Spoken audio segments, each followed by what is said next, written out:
Hello friends, welcome to Vidya's cooking channel. This is Vidya Lakshmi. Today I'm back with a new recipe. I'm going to show you how I prepare this Aval or beaten rice Bisi Bele bath.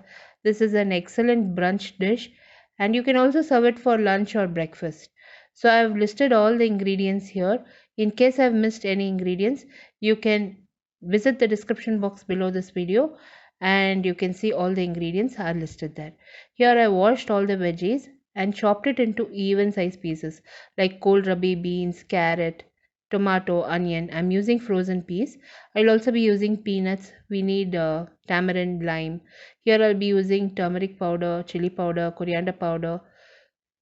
I'm be using mustard seeds, chana dal. This is cooked tur dal, asafoetida, beaten rice, that is aval or poha, and bisibele bath powder, which is easily available in the market.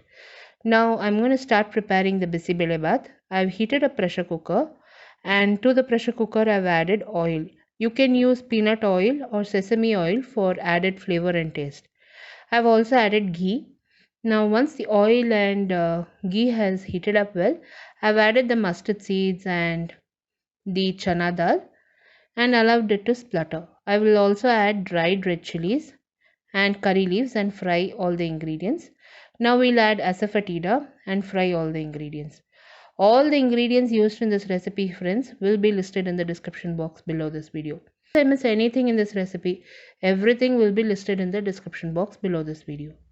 Now I've added slit green chilies, onion and tomato, and I fried all the ingredients till the onion and tomato has softened. We need to cover this and keep stirring it occasionally and fry the onion and tomato till it's softened. Now we'll add all the cut veggies. I'm adding kohlrabi, peanuts, beans, carrot. You can use any veggies of your choice. So whatever was available here, I've used. Now I've added turmeric powder, chili powder and coriander powder. And I'll stir the veggies well and fry it for 2 minutes. We'll just cover it and cook it. Now you need to use hot water because you don't want to stop the cooking process. So always place a pot of water next to you which is nice and warm. We'll be adding the cooked tur dal. And also I've cooked the tur dal ahead of time for this recipe. So you can prepare that the previous day night itself. Now I'll be using warm water and stir the veggies. Check for salt, add salt if needed. We'll cover this and place a whistle and cook this for 2 whistles.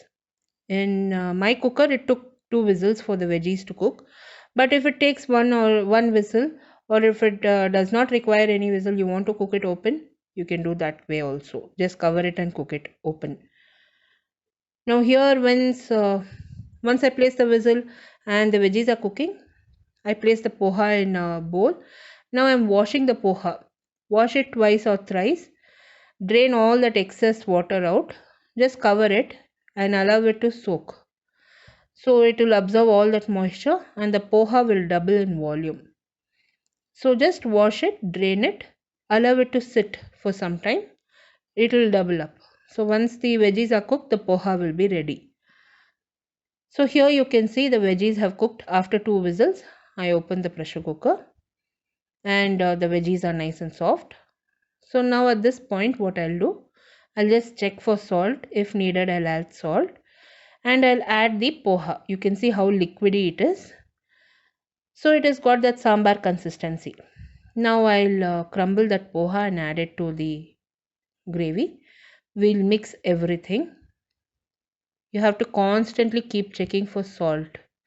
So once your salt level is adjusted, at that point you add your tamarind juice, little bit of tamarind juice and little bit of lime juice. Soak your tamarind also ahead of time. And here I've added the Bisi Bele bath powder. Give all this a good mix and cover it and boil it for 5 minutes. If needed, you can also adjust the water consistency. We prefer this liquidy, so we'll adjust the water consistency.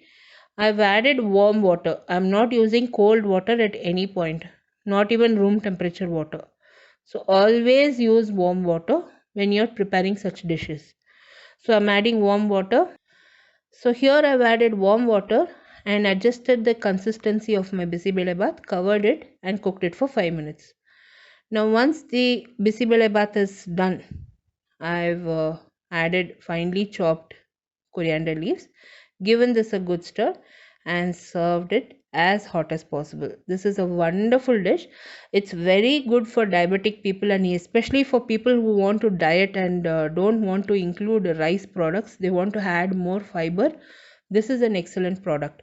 So give this recipe a try, friends, and post your comments. Poha is very good for digestion and it is a very good source of fiber. So all the ingredients will be listed in the description box below this video, along with my social media handle links and a detailed blog post link. Do visit the description box below this video. If you enjoyed watching this video recipe, friends, give me a thumbs up and subscribe to me for more recipes. I'll be seeing you soon with the next recipe video. This is Vidya Lakshmi. Thank you so much for watching. Bye bye.